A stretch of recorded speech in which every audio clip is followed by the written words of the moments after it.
Welcome guys, welcome to JK exam cracker. और मैं आपका होस्ट अंकुश ठाकुर एक बार फिर से आपके लिए एक और वीडियो जो हमारी टॉप 10 एमसीक्यू जो सीरीज़ चल रही है उसका एक सेकंड पार्ट या सेकंड वीडियो लेकर जो है मैं आपके सामने आज फिर से हाज़िर हुआ हूं।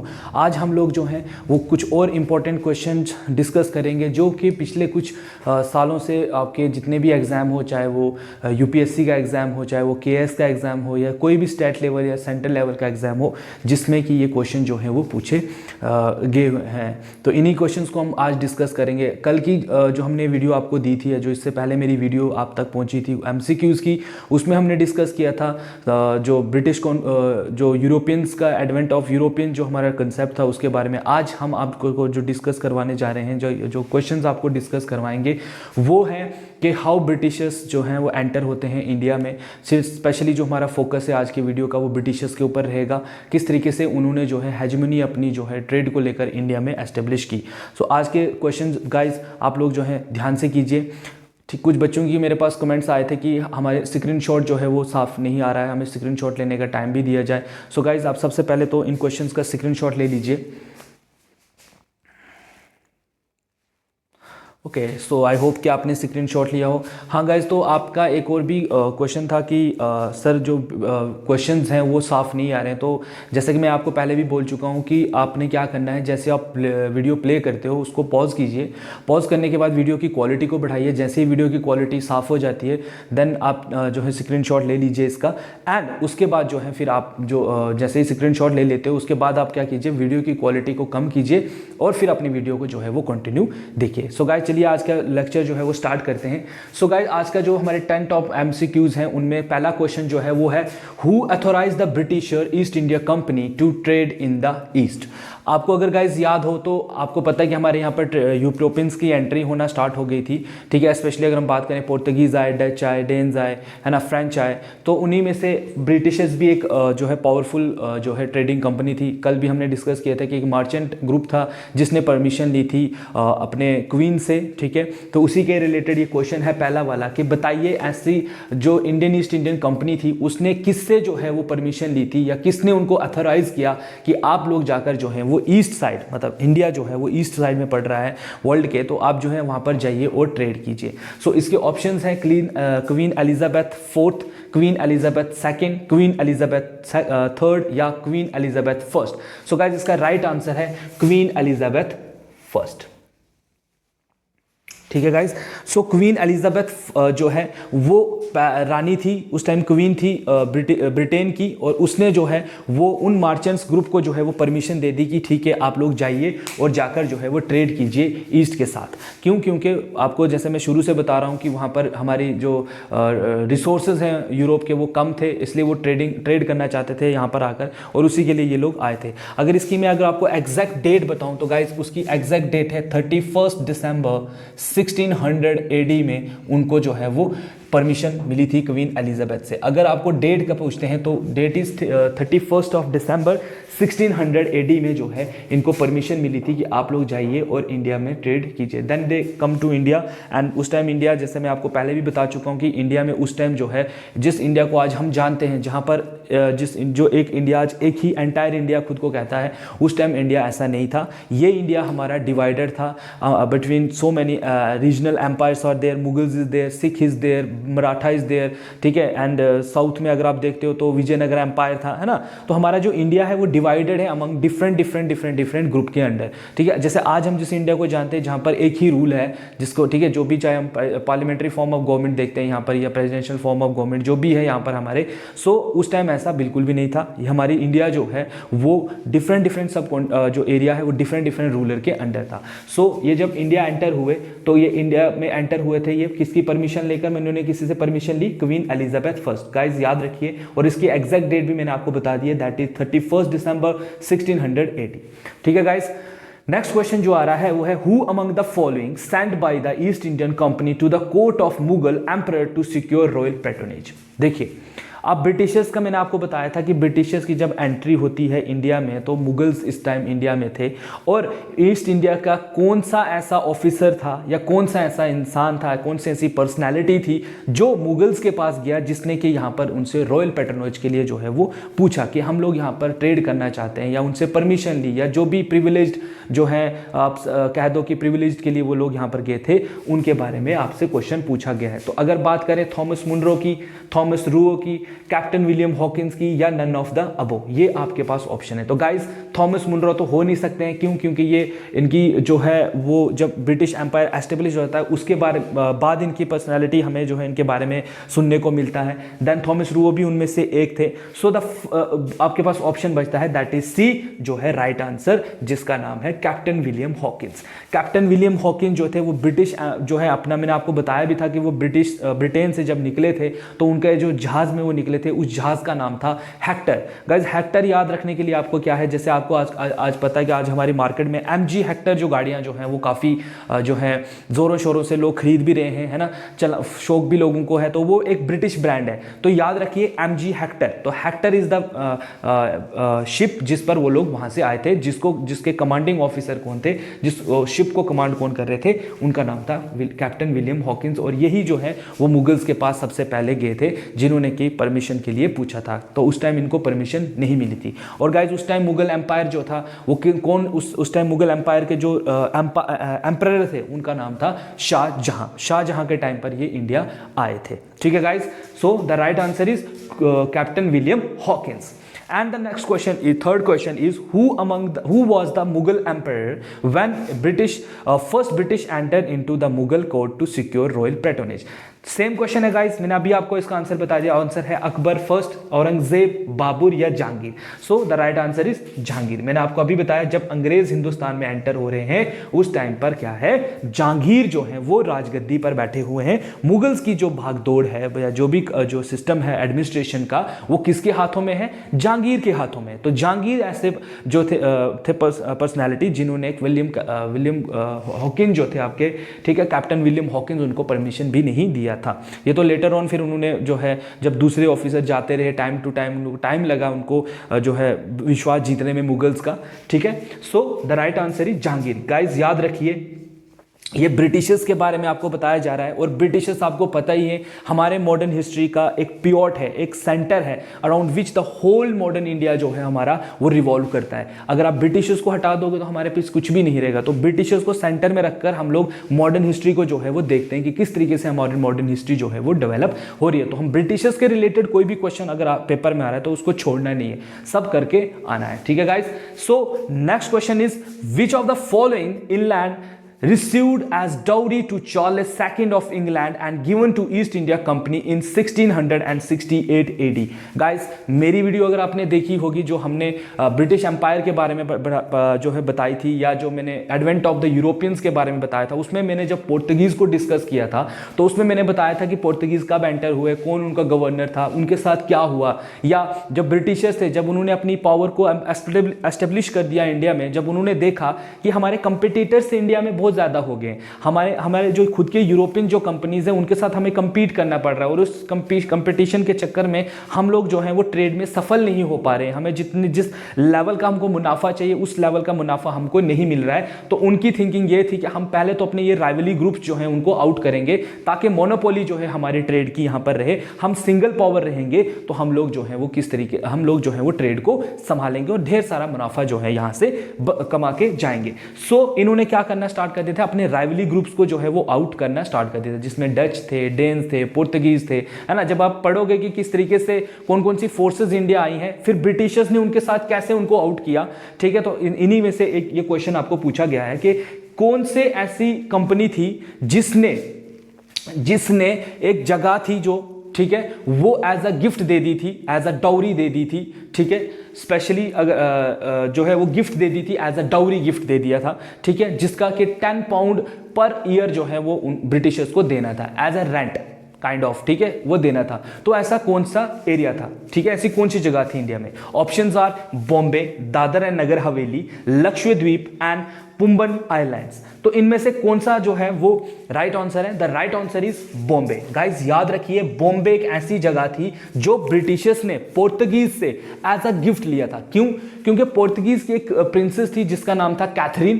कैथरीन की शादी हो जाती है विलियम जो कैथरीन थी उसकी शादी हो जाती है, चार्ल्स सेकंड थे, ठीक है, चार्ल्स सेकंड जो थे उनके साथ इसकी शादी हो जाती है। और ये क्या करते थे, बॉम्बे, वो जो पोर्तुगीज थे वो बॉम्बे अपनी बहन को दे देते हैं कि ये हमारी तरफ से तुझे गिफ्ट हुआ। तो देन ब्रिटिशर उसको वहां से अपने पास ले लेते हैं और उसके बदले में वो 10 पाउंड पर ईयर जो है के हिसाब से जो है वो टैक्स कह दो या रेवेन्यू जो है वो ब्रिटिश जो है वो कैथरीन को दिया करेंगे। ये डील हुई थी, ठीक है, बॉम्बे के साथ। ठीक है गाइस, होप सो कि आपको ये क्वेश्चन जो है वो क्लियर हुआ हो। Next question, that is fifth question, is in which place in India Britishers taught dual system of government. Very very important question is guys, ये बहुत बार क्वेश्चन पेपर, चाहे आपका सेंट्रल लेवल का पेपर हो, सीजीएल, एसएससी, कोई भी question हो, उसमें ये क्वेश्चन हिस्ट्री पोर्शन जिस भी पेपर में है, सेम ऐसे ही क्वेश्चन जो है वहां पर पूछे जाते हैं। हो सकता है कि जैसे इसमें इसने जो है ऑप्शन कुछ और दिए हैं, वहां पर कुछ ऑप्शन कुछ और हो,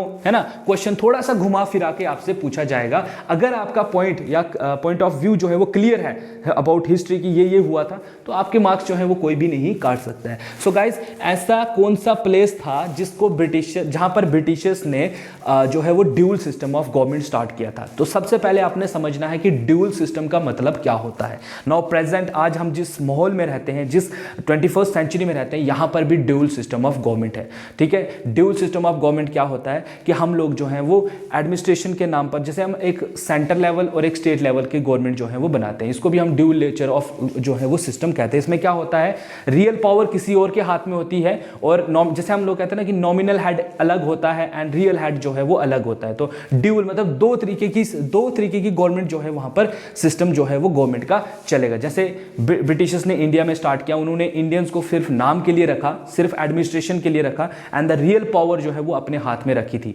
ऐसा कब हुआ था गाइस? अगर आपको याद होगा, जब बैटल ऑफ बक्सर हुई थी 1764 में, 1764 के बाद जो है ट्रीटी ऑफ इलाहाबाद होती है, उसके बाद ही ब्रिटिशर इंडिया में ड्यूल सिस्टम ऑफ गवर्नमेंट जो है वो एस्टेब्लिश कर देते हैं। ड्यूल सिस्टम का मतलब क्या है कि पावर जो है, मतलब एडमिनिस्ट्रेशन पावर जो है वो इंडियंस को दे दो, इंडियंस ही हैं जो गवर्न करेंगे सिस्टम को, मतलब अपने लोगों को गवर्न करेंगे, लेकिन उन इंडियंस के जो ऊपर हम बैठे हैं, हम उनको गाइड करेंगे कि आपने कैसे चलना है। तो रियल पावर अपने हाथ में रखना, और सिर्फ नाम पर आप किसी को जो है एस्टेब्लिश कर देते हो। जैसे आज होता है हमारे यहाँ पर क्या है, एक गवर्नमेंट जो है हमारी सेंटर में अपॉइंटेड होती है, एंड हम लोग स्टेट में अपना एक एजेंट जो है वो रखते हैं जिसको हम गवर्नर कहते हैं। तो इसको भी हम ड्यूल नेचर के साथ जो है वो देख सकते हैं, काइंड ऑफ, ठीक है ना।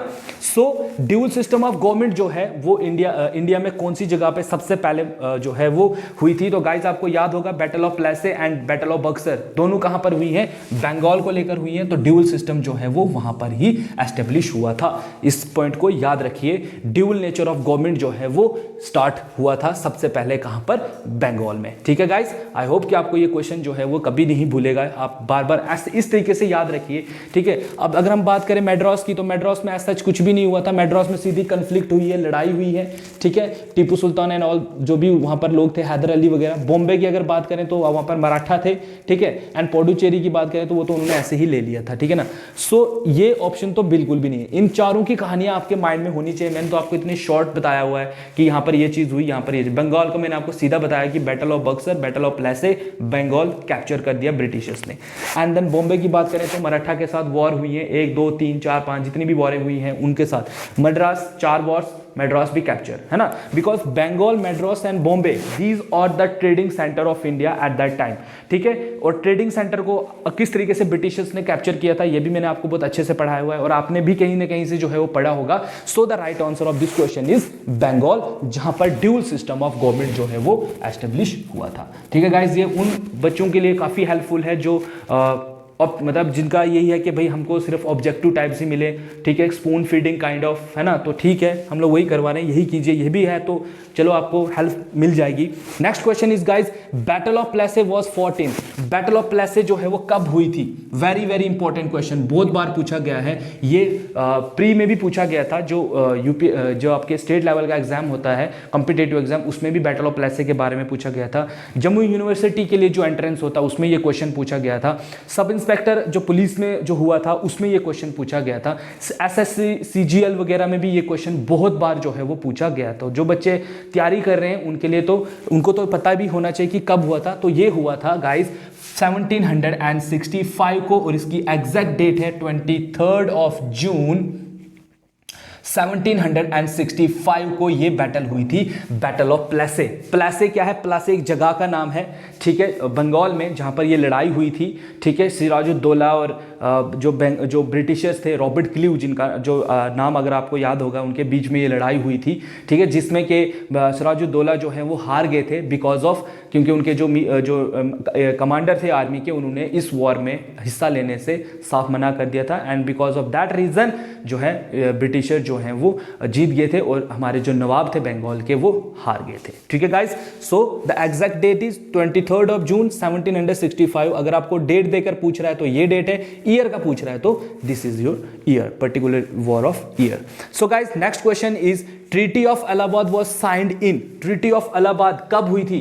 ट्रीटी ऑफ इलाहाबाद आपको याद होनी चाहिए, आफ्टर हुआ था कब? बैटल ऑफ बक्सर के बाद, बैटल ऑफ बक्सर के बाद, ठीक है। बक्सर कब हुई है? 1765 या 5 में जो है वो बैटल हुई है, ठीक है ना। सो इसकी ट्रीटी कब साइन हुई है? तो 65 इसका ऑप्शन है, तो 65 यहां पर है गाइस, देखिए 76 है, 1762 है, 1762 है, तो ये भी गलत है, ये भी गलत है, ये भी गलत है। ऑप्शन इज 12 ऑफ अगस्त 1765 को जो है वो ट्रीटी ऑफ इलाहाबाद होती है, जिसको कि हम लोग क्या कहते हैं कि यहां पर जो है ब्रिटिशर्स को दीवानी राइट ऑफ बंगाल जो है वो मिलता है। गाइस एक बार फिर से सुन लीजिए, दीवानी राइट्स बंगाल का जो है, बंगाल, उड़ीसा और एक और एरिया था अवध जो है, उनका दीवानी राइट जो है वो ब्रिटिशर्स को मिलता है। दीवानी राइट्स मतलब राइट टू कलेक्ट रेवेन्यू, मतलब आज के बाद ब्रिटिशर इन एरिया का रेवेन्यू खुद कलेक्ट करेंगे। साथ ही साथ उन्होंने ये कहा कि आज के बाद हम लोग आपसे जो है वो वॉर,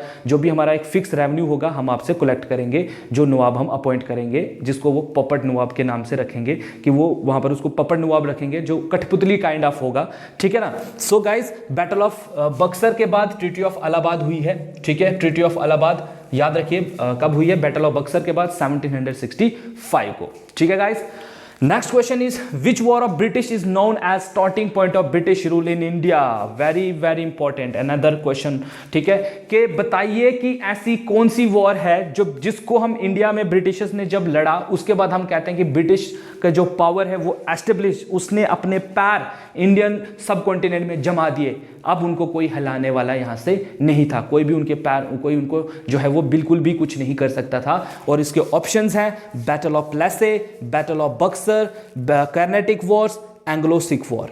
तो गाइस सबसे पहले आपने देखना है व्हाट इज कार्नेटिक वॉर्स क्या है। कार्नेटिक वॉर्स अगर आपको याद होंगी तो ये तो उधर हुई हैं, ये तो अलग है, ये कंसेप्ट ही अलग है बिल्कुल, ये तो हो ही नहीं सकता, क्योंकि कार्नेटिक वॉर्स तो इन्होंने अपने ही राइवली ग्रुप्स के साथ लड़ी है ना, काइंड ऑफ, ये आपको याद होगा। एंग्लो सिख वॉर देखे तो बिल्कुल भी नहीं है, सिख वॉर तो बहुत लेट हुई है। बात आती है बैटल ऑफ बक्सर और बैटल ऑफ प्लेसे की।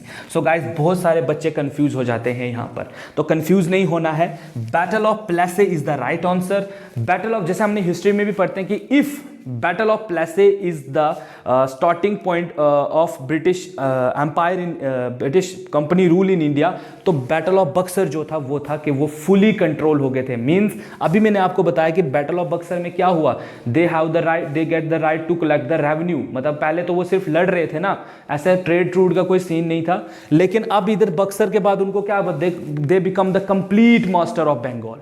याद रखिए, मतलब बक्सर के बाद उनको क्या होता, दे बिकम द कंप्लीट जो है वो क्या बन गए थे, मास्टर बन गए थे बंगाल के। एंड बैटल ऑफ प्लेसे जो है वो पहली लड़ाई थी जो अंग्रेजों ने हिंदुस्तान में बंगाल में लड़ी थी नवाब्स के साथ, किस बात को लेकर, ट्रेड को लेकर। तो हम लोग देखते हैं कि बैटल ऑफ प्लेसे में जब हम लोग हार जाते हैं, जब हमारे नवाब जो है बंगाल के हार जाते हैं, तो कंपनी की जो पावर है वो इंडिया में एस्टेब्लिश हो जाती है। After that they appoint Mir Qasim जो है वहां पर अपॉइंट किया जाता है उनको एज अ पपट नवाब, जो उनको उनसे कहते हैं कि आप हमें जो है रेवेन्यू दोगे मंथली 5 लाख, है ना, साथ ही साथ साथ जो है आप हमें जो है फ्री ट्रेड दे दोगे करने के लिए, साथ ही साथ आप हमें जो है वो परमिशन भी दोगे कि हम रेवेन्यू वगैरह कलेक्ट करें। फिर लेटर ऑन बक्सर हो जाती है एंड दे बिकम द, कहते हैं कि स्टार्टिंग पॉइंट जो है ब्रिटिशर्स का, it was start from battle of Plassey, and जो पावर का कंसेप्ट है कंप्लीट, जो मास्टर बनते हैं वो होते हैं बैटल ऑफ बक्सर। अगर पूछा गया है कि मास्टर कब बनते हैं तो it is battle of Buxar. And power की स्टार्टिंग, पावर की बात करते हैं जैसा कि यहां पर पूछा हुआ है कि स्टार्टिंग पॉइंट कहां से है ब्रिटिशर का इन इंडिया, तो the right answer is battle of Plassey, because this was the first war जो ब्रिटिशर्स ने इंडिया में लड़ी थी। ठीक है guys, next, who is recorded as the founder of British power in India? Very very important. Again, ऐसा कौन सा पर्सनैलिटी ब्रिटिशर्स की थी जिसने इंडिया में जो है वो अपना रूल, जो हम यह कहते हैं कि ब्रिटिश का पावर की जो है वो स्टार्ट की? And the options are Lord Cornwallis, Robert Clive, Lord Minto, Warren Hastings. ठीक है गाइज, सबके बारे में आप पढ़ चुके हो, हम भी जो है आपको बता चुके हैं। सो the right answer is Robert cleave. Guys, अगर आपको याद होगा कि मैंने आपको बताया था कि we have 3 trading centres, one is there and one is there. मैंने आपको कल की वीडियो में भी बताया था, या जो हमारी वीडियो जो लेक्चर्स में आपको हिस्ट्री के ऊपर दे रहा हूं शुरू से, उसमें मैंने बताया था कि ब्रिटिशर्स की मेन परमानेंट सेटलमेंट जो शुरू में थी वो कहां पर थी? वो थी आपकी मैड्रास में। जब यहां पर सिराजुद्दौला ने जो है एक्शन लिया कंपनी के खिलाफ, जब उनकी फैक्ट्री को कैप्चर किया, तो यहां से एक पर्सनालिटी निकली थी, जहाज लेकर यहां पहुंची थी, जिसका नाम था रॉबर्ट क्लीव। याद होगा आपको, रॉबर्ट क्लीव एक बंदा था जिसने यहां से स्टार्ट हुई थी। एंड बैटल ऑफ प्लेसे जो अभी हमने डिस्कस किया, बैटल ऑफ प्लेसे के बारे में, ठीक है, बैटल ऑफ प्लेसे जो है हुई, तो बैटल ऑफ प्लेसे किसके बीच में हुई थी? नवाब ऑफ बंगाल, नवाब वर्सेस आपके रॉबर्ट क्लीव के बीच में। सो the right answer is Robert cleave. तभी इसको जो है, इसी यही था जिसने इंडिया में ब्रिटिशर्स का जो है वो पावर जो है रूल जो है वो स्टार्ट किया था, as the founder of British power in India. And the right answer is Robert Clive. After that we have multiple personalities from Britisher, जिन्होंने टाइम टू टाइम जो है इंडिया में कोई ना कोई जो है वो सिस्टम को या तो एस्टेब्लिश किया है या उसको चेंज किया है, या और भी जो है लॉज, वो हमारी पर्टिकुलर वीडियो जो है आप देखें, अगर आप देखोगे तो उसमें आपको जो है हेल्पफुल आपके लिए रहेगी। जितना हो सकता है गाइस इन क्वेश्चंस को कीजिए, कॉपी पे लिखिए, दोस्तों से पूछिए, डिस्कशन जो है कहते हैं ना कि डिस्कस करोगे कोई टॉपिक तो आपको हर टॉपिक जो है वो ऐसा काइंड ऑफ याद रहेगा। और हिस्ट्री तो सिंपली एक स्टोरी है, याद रखना एक मूवी की तरह है। ठीक है, आप जो है मूवीज देखते रहते हैं, जैसे हम इतनी सारी हमारी मॉडर्न हिस्ट्री पर मूवीज बनी हुई हैं, कोई भी देख लीजिए, आपको धीरे धीरे जब आपको हिस्ट्री पता होगी,